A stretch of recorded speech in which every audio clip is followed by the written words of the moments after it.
Hello, Emily. Where you been? We've been covering a lot of material.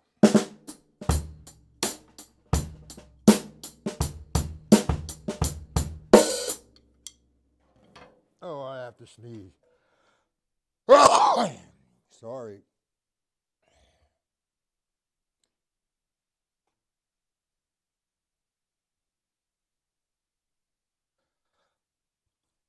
Excuse me. Well, my streaming is, oh, for what? For doing something I love. Well, you're welcome. And there's a lot of people watching. So today, what we're going to do, I'm going to label this lesson as Triplet Elements number 2. And we're going to work from the stick control book, the Gary Chaffee book, the patterns series, his time functionings, and the syncopation book. Now, you should have all these books. If you don't, well, you're missing out on a lot of things. Anyway, we're going to work on the triplets. And the reason why I label it as Triplet Elements number 2, and I use Gary Chaffee's time functionings, that's the book, and he breaks up the triplet. So today we're going to use a formula that he has a page on all the triplets and most of the variations. So there's one variation I want to work with today, and I'm going to formulate it to the stick control book as R becomes 1 and L becomes 2 and So I'm taking the first and third part of the 8th note triplet. How you doing, Ed? Oh, I have to sneeze. Boy, oh boy. All right, the first and third part of the triplet. And what I'm going to do, I'm going to say R becomes 1 and L becomes 2 and or wherever it falls. So when I see a right, it's 1 and left is 1 and So I'll take the first line of stick control book, which the sticking sequence is right, left, that's page 5. So I have the first combination of right, left would be 1 and then you have 2 and then the right, 3 and then the left, 4 and So if I play that in time, 1 and 2 and 3 and 4 and So I just played the first sequence, right, left. Now, for example, if you don't understand that, let me just clarify it a little bit more to go into line 3 rather. That's 2 rights and 2 lefts. 1 and 2 and, 1 and 2 and 3 and 4 and 1. Do we understand that so far, everybody?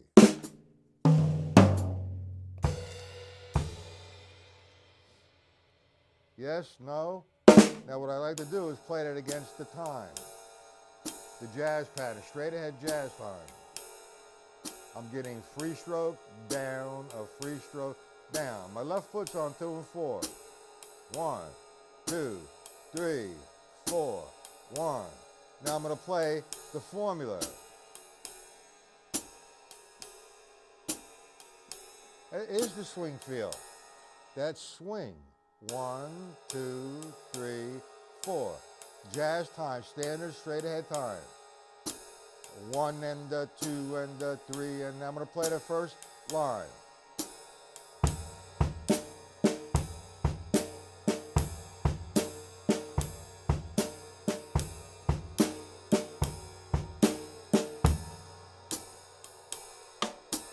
I'm playing a swing. Now notice I added my left foot, heel and toe, 2 and 4, heel, toe. So my heel is on the count of 1, my toe is on the count of 2, my heel is on the count of 3, my toe is on the count of 4. So I get a rocking back and forth with the hi-hat, and I'm laying down to 2 and 4.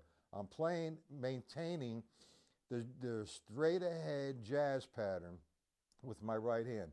And to answer your question from yesterday, Ed, yeah, you could play anything you want with your right hand, but for this particular kind of lesson, I'm laying down the 4.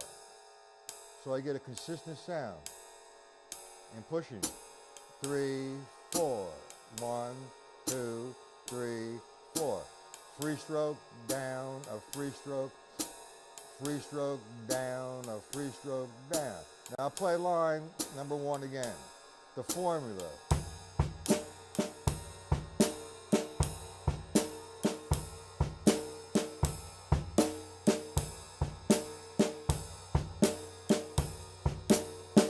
Now, when I complete the line, there's an option here. I refer to this, when I complete the line, I vamp for 4 measures. That gives me, I'm just constantly working that right hand and doing this first and third notes of the triplet. So what I'm going to do now is I'm going to play the first line again. And at the end of the 4 measure phrase, I'm going to vamp for 4 measures, meaning that I'm just going to play whatever sticking pattern I end with is to the left. I'm going to play the snare drum part as L equals for 4 measures and go directly into line 2. All right, and the same process happens there. When I end the line, go to 4 measures, whatever sticking I end with, for example, line 2 is the right, so that would be my foot. So let me just do a few lines so you get the feel of it, and then we'll break it down somewhat more, okay? So here we go, line 1 again. It's a 4 measure increment. 1, 2, 3, 4. That's 2, 3, 4. Then you're gonna vamp. 1, 2, 3, 4, 2, 2, 3, 4, 3, 2, 3, 4, 4, 2, 3, line 2.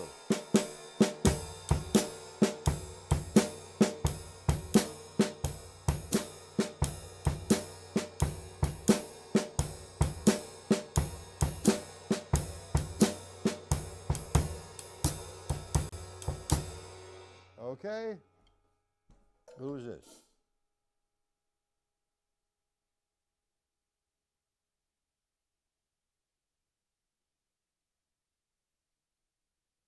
Hello, George, and welcome.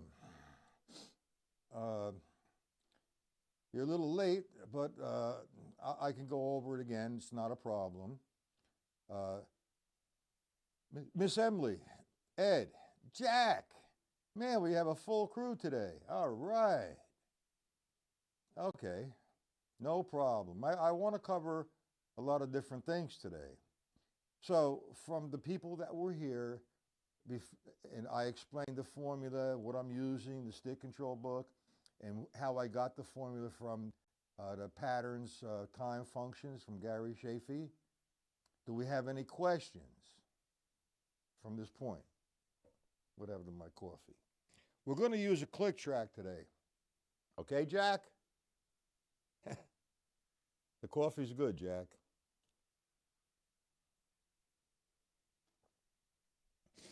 Okay.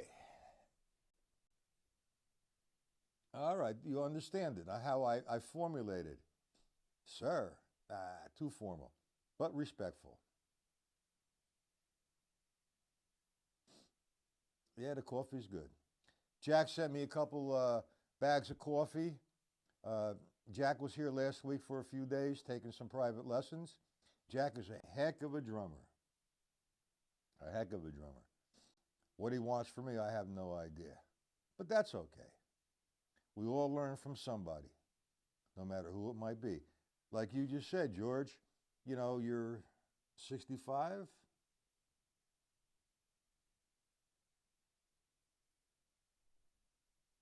Oh, you started at the beginning. All right.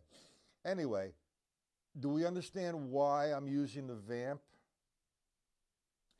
And I'm going to try to use the metronome somewhat. I'm going to, excuse me.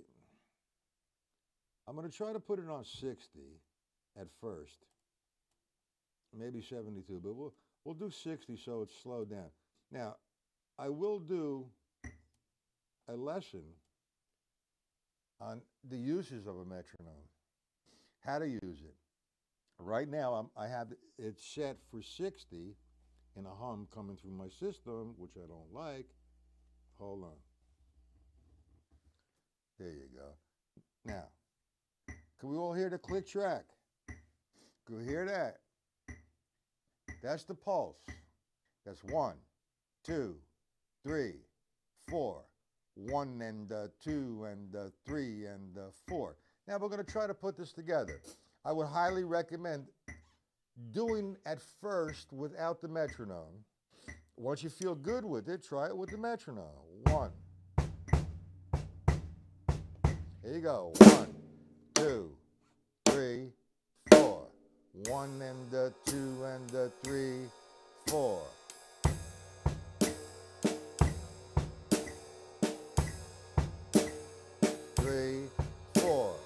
1 and 2 and 3 and 4 and 1 and 2, 3 and 4. 1, 2, 3, 4. 2, 2, 3, 4.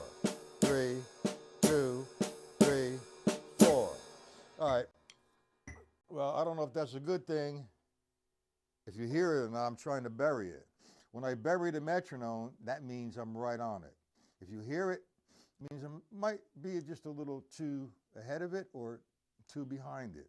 So if you say you can't hear it, it's not because you can't actually hear it because it's on, it's because I locked in. Okay? Now, that's the first part of the lesson, and I'm going to overlap this because we're working with the first and third notes of the triplet.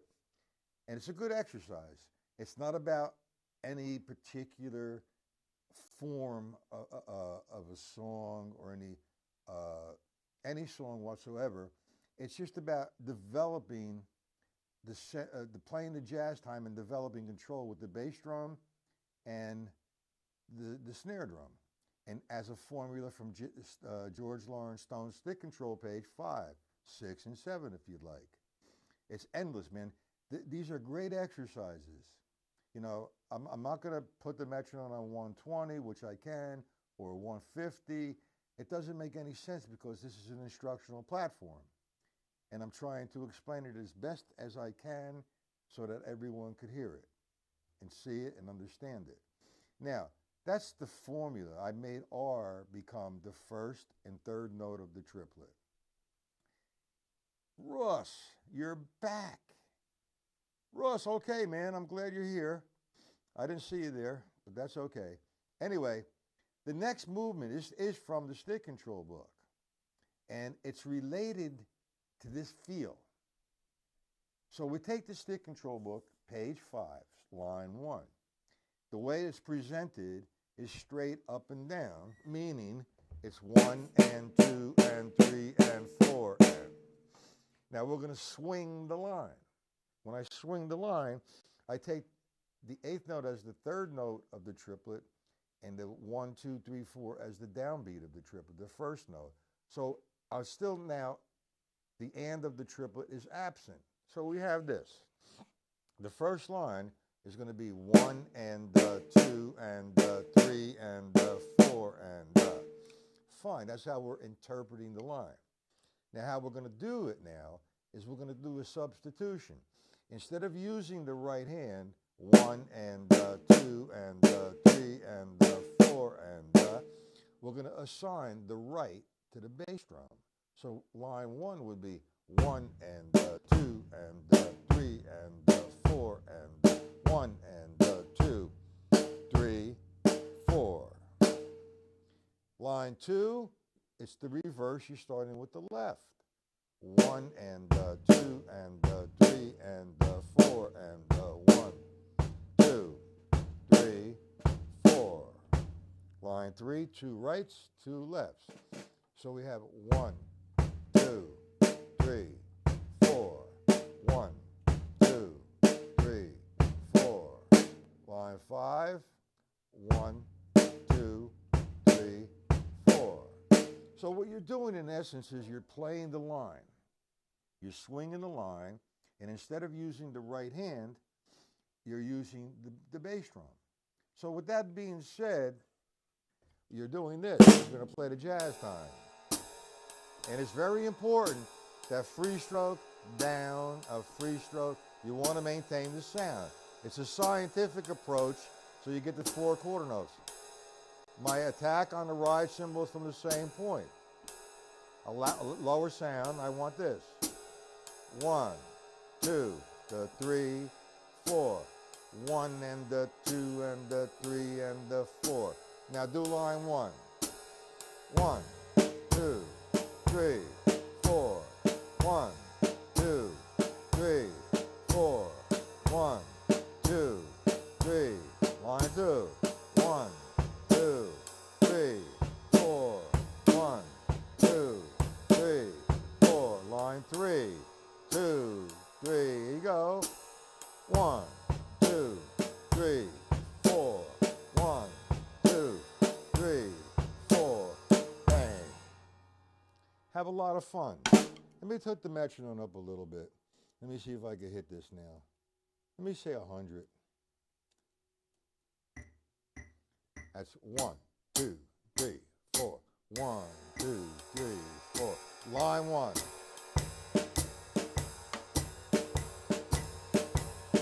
The 1, 2, line 2. Line 3, 3, 4, 1.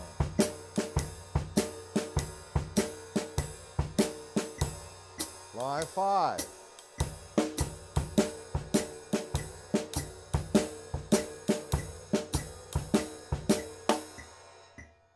I don't want to play it that fast because, like I said, it's an instructional platform, so the slower the better. And actually, the slower you do this, the more control you're going to obtain. You get it, George, Jack, Emily, Ross,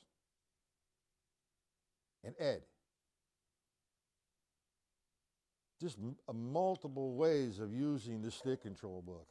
Now, I'm not going to sit here and play 1 through 72. I think that's like not a waste of time, but it takes time, and that's going to take away from what I planned today. You understand it, right, Ross? Jack, Emily, George. Oh, please, don't. All right, do you really want me to do that, Jack?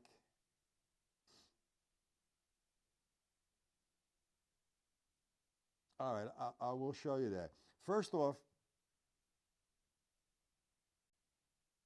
the stick control book is the most valuable book you ever will have. Now, first let me, okay, just busting my chops. All right, Jack, calm down now. Don't smile. Okay, Emily, when I demonstrate the free stroke, the downstroke, the upstroke, the tap, that's referred to as the level system. It's a science. It gets very, very confused with what they call Moeller or Stone or Adler. It's a natural approach of playing. Jojo Mayer, or Meyer, whatever it is his name is, I call him Mayer. Great technician, great chops. And he has a video where he talks about the Moeller system.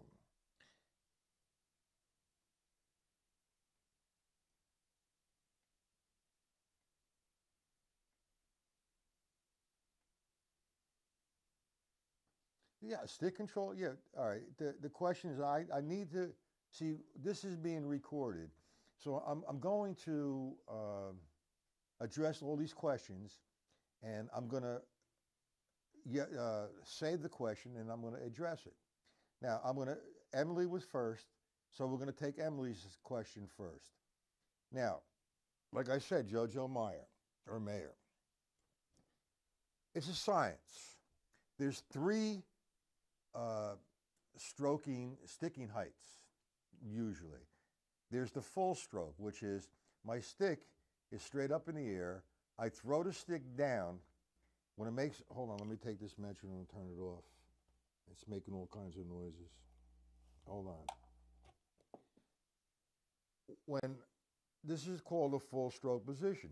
Now look at the distance from the tip of my stick to the end to the impact.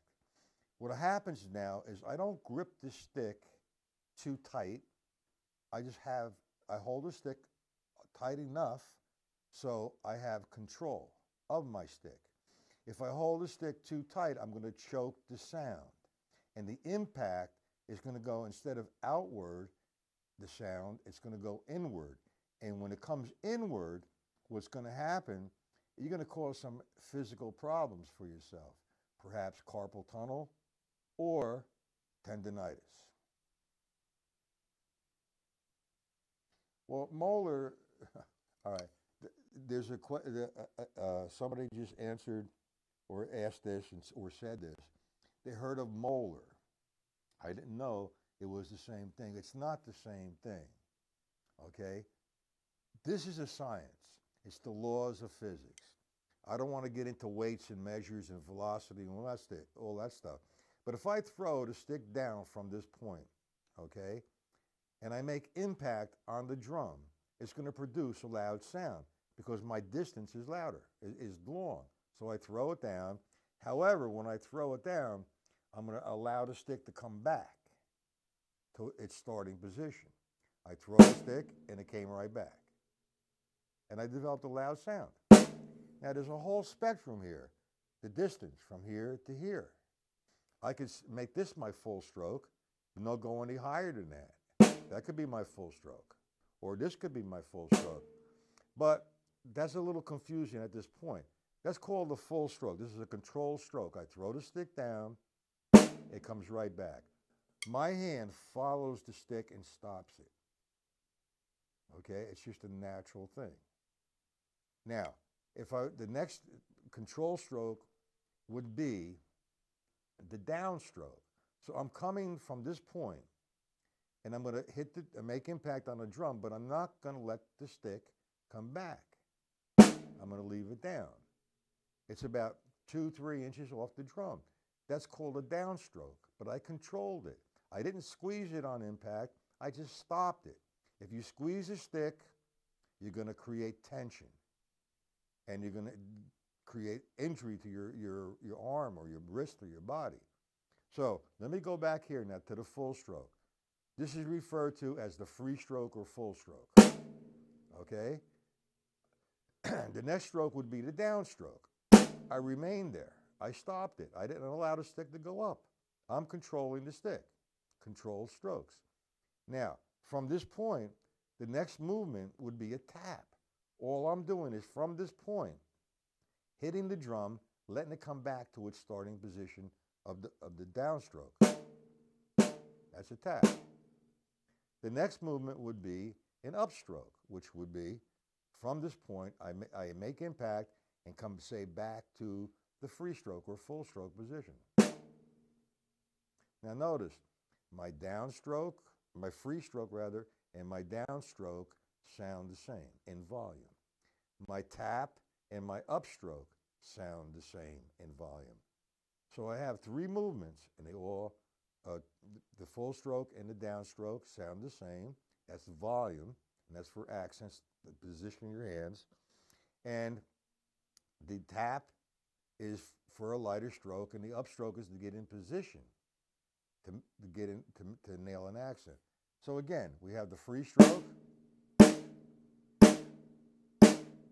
we have the downstroke, we have the tap, tap, and then the upstroke. Free stroke, downstroke, tap, upstroke. That's the level system. Now you want to call it molar, whatever you want to call it, that's where it gets very confusing. The language of drumming is not international, which it should be. Okay? This is what everybody gets confused about. That's the level system, that's the laws of physics. I throw the stick down, it naturally comes back. Now remember, You play the drums with your hands. The stick is an extension of your hand. Everything comes from the wrist. All right? My fingers, my forearm, or my shoulder help the wrist. It all comes from the wrist. You know, they call this a whip. It's not a whip, it's a pump. And this is where it gets very confusing.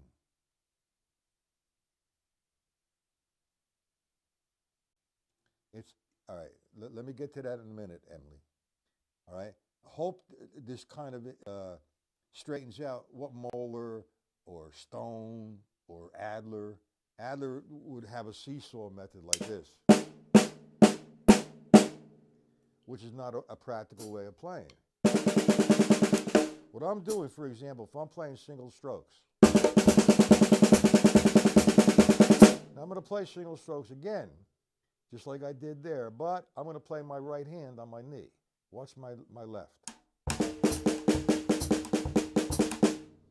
They're just taps. You see? Okay. Now, I'm getting a little off subject. What is this one? All right, now, get back to what you just said, Emily. I'm still addressing you. It's not Moeller. It's how you obtain sounds. All right, and that's the laws of physics. The jazz pattern, all right, if I played, can you see my ride cymbal and my stick position is at one height. So what I'm doing now is I'm going to play 4 quarter notes. And those 4 quarter notes, I want to sound the same. 1, 2, 3, 4. Now, scientifically, if I want all 4 quarter notes sounding the same, I should attack the cymbal from the same starting point constantly. So I get a nice 4. 1 and a 2 and a 3 and a 4. Now, I put a free stroke, which it came right back. Then I'm going to come down with a downstroke. So I have 1 and the 2, the 3, that's the upstroke, 4. So you have free stroke, down, a free stroke, down, a free stroke. That maintains the straight ahead 4. Ding, 2, 3, 4, 1, 2, 3, 4, 1. Does that help you out, Emily? Now, Ed, so the right hand could play other cymbal patterns. Of course it could. And the left hand and the right foot could play other triplet partials combinations. Of course. Endless possibilities. You're seeing stick control book in a different way. Stick control book, number 1. You know, surfacely, how it was intended. I have a video on my channel demonstrating how George Lawrence Stone intended the stick control book to be played. The objective here, he has all the sticking combinations. He's brilliant the way he organized it. He's developing the right and the left side.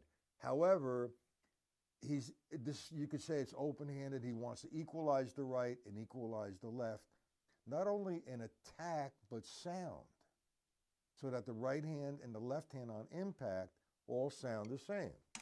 Now, if I'm playing, say, the first line of stick control book, which is 1 and 2 and, my hands, the right and the left, should sound the same. If I'm getting this, that's terrible. That's not the way he intended it. If you see the stick control book from page 5 to the end, there's excuse me, there are no accents. Okay, I've come up with formulas because I'm taking the brilliance of George Lawrence Stone and expanding on it because I love the organization. His organization of his combinations of sticking patterns most definitely help your attack and equalize both sides.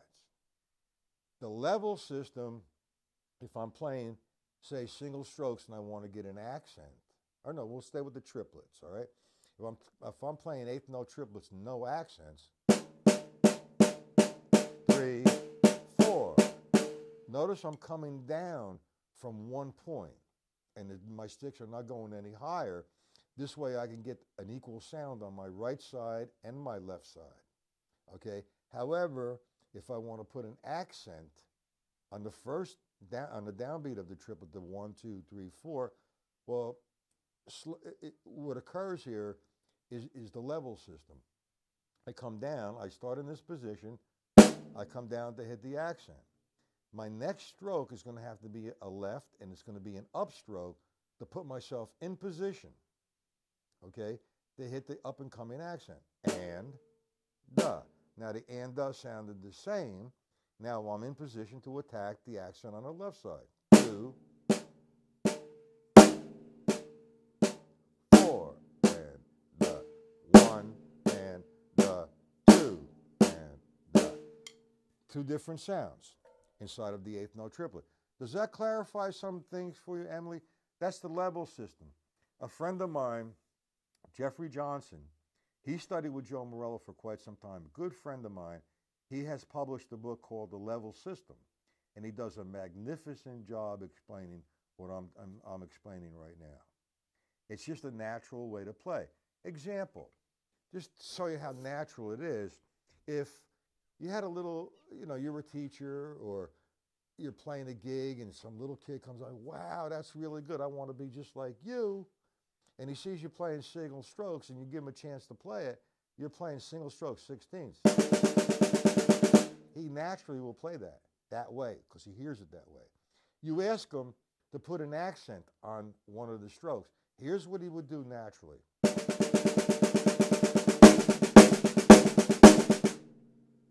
There's an upstroke in it. There's a downstroke.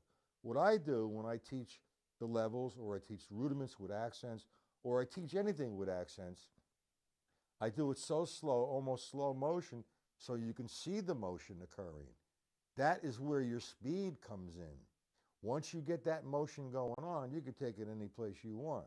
You don't fight it. You go with it because it's natural. It's a natural approach. Joe Morello's Master Studies 1 and Master Studies 2 will teach you all that. Accents and Rebounds by George Lawrence Stone will teach you all that. Your hands have to be in position, totally relaxed, always setting yourself up to what's coming next. When I play music, I don't think about all of that because it's there. That's what practicing is. You practice, practice, practice. And yeah, Ed, to address your question, you're looking now at the stick control book in so many different ways. Because it's endless possibilities, without a doubt. Now, the different formulas or substitutions that I've come up with, it comes in through time, experimenting, but I remain with George Lawrence Stone sticking in his organization of it because I really think that George Lawrence Stone is brilliant. Okay, I'm going to do one more, all right? I'm not putting any PDFs together with this. Here's what I'm doing. I'm making a ton of instructional videos, which will be on my website. They will be for sale. I have to make a living somehow. And if you become a member, you'll be able to have all of these for free. If you become a member of my site, I have a ton of PDFs from the first lesson I've ever done live to today. So they're all on my site. And Emily, you were supposed to go sign my guest book. Thank you. Well, I don't really, George, you say you have the Accents Rebounds, a great book. It's a follow-up to Stick Control, okay? Now, the Accents and Rebounds, I don't really hang out too much anymore with that book because now I go into Joe Morello's Master Studies 1 and Master Studies 2. And all that is the Accents and Rebounds and Master Studies 1 and Master Studies 2 is an extension of Stick Control book, and then some. Okay, now, I want to do one more, and we're going to utilize the Stick Control book. We're still going to interpret the Stick Control book as line 1, 1 and 2 and 3 and 4 and. Line 3, 1 and 2 and 3 and 4 and. Now here's what we're going to do. We're going to read down the line, the page, but we're going to eliminate the lefts.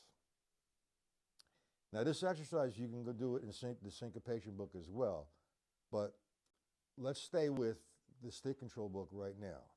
So now I take the first line, which is presented as we're swinging it, 1 and 2, 3, 4, and we're eliminating the lefts. So if I think of the line swung and I eliminate the lefts, I'm going to have, for the first line, 1 and 2 and 3 and 4 and 1 and 2 and 3 and 4 and. The second line is presented left, right, straight up and down. We're going to swing it, which is 1 and 2 and 3 and 4 and. Do we understand it so far? My interpretation. Line 3, swung as written, 1 and 2, 3, 4. Eliminate the lefts. We have 1 and 2 and 3 and 4 and.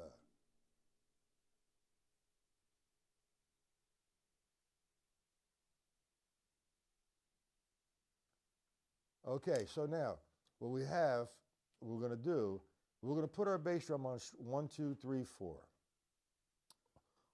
They're not on the site yet, Emily, until August the 1st. I'm going to populate it. There's going to be a ton of videos. Anyway, what we're going to do with this exercise is we're going to play eighth note triplets constant on the snare drum. My bass drum, 1, 2, 3, 4, and my hi-hat, heel and toe, 2 and 4. 1, 2, nice and easy. 1 and 2 and 3 and 4 and 1, 2, 3, 4. Now, I refer to that as an eighth note triplet vamp, but the terminology gets a little confusing because you could refer to it as an ostinato. An ostinato is a pattern which repeats itself over and over and over again. So throughout the whole exercise, the eighth note triplet on a snare drum, no accent, just one sound, the bass drum 1, 2, 3, 4, and the hi-hat, heel and toe is going to be played constant. So I'm going to have this.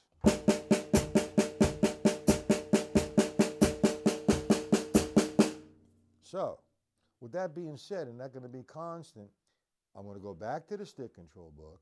I have eliminated all the lefts because I'm interpreting it now as swung, and I'm going to play all my rights over on Mr. Tom Tom while that's going on. Line 1.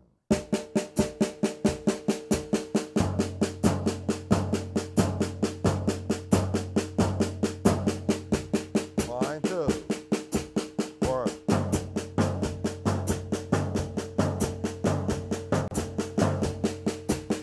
Line 3.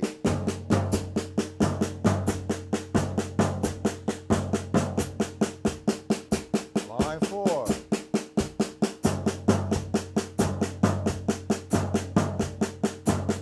Line 5. 3, 4, 1.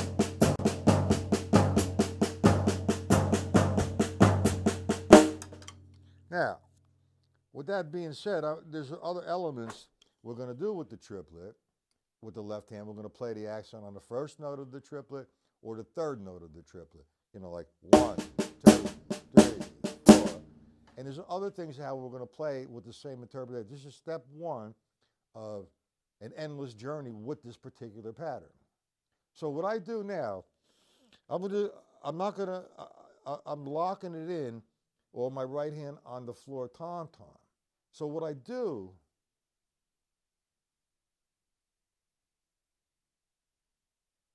thank you, Jack, thank you. What I do here is now, I'm going to move it around. Instead of containing locking my right hand to the floor, I have three toms total.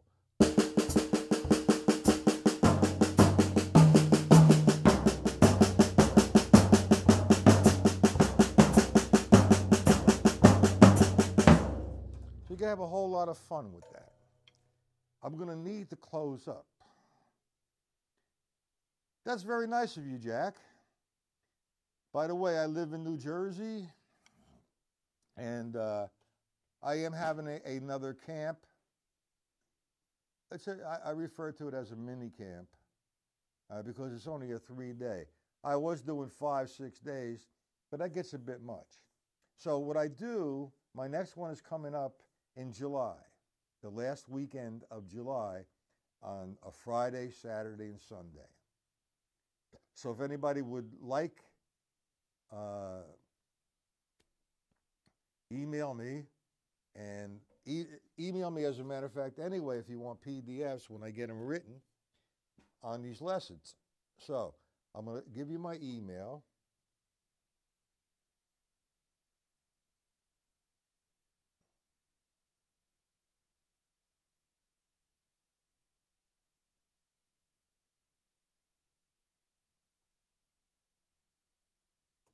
That's my email.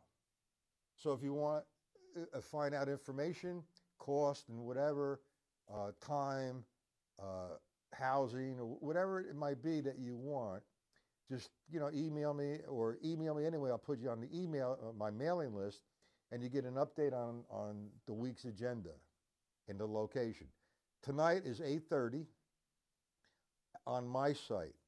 That's going to be it's different than YouTube.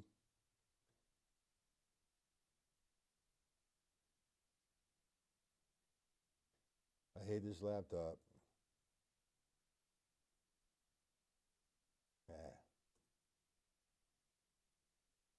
That's it.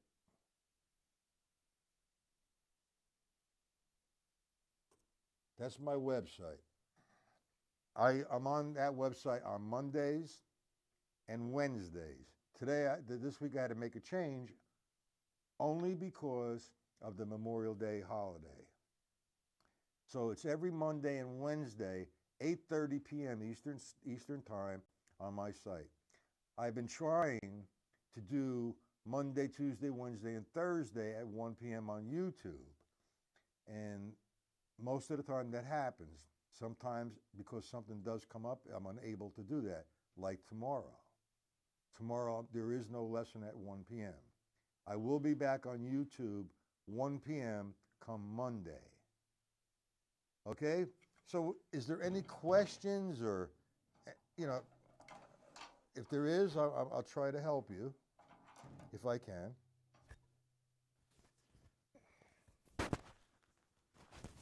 Okay? No questions? I need to close it up. I've been doing this is 45 minutes now. You're welcome, Emily. George, Jack, Ross, Ed. You guys are really nice, man. You're welcome, Jack. Okay, tonight, 8:30 p.m. on my site. I'm going to keep my site open. It's free until July 1st. No problem, George. Ed, I'm coming your way. The Zildjian Company. I'll let you know. I'll email you, let you know what's going on. All right, so anybody wants to be on the mailing list, just mail me, email me. I'll add you, and I'll send you the week's agenda. Okay? So everybody have a good rest of the day.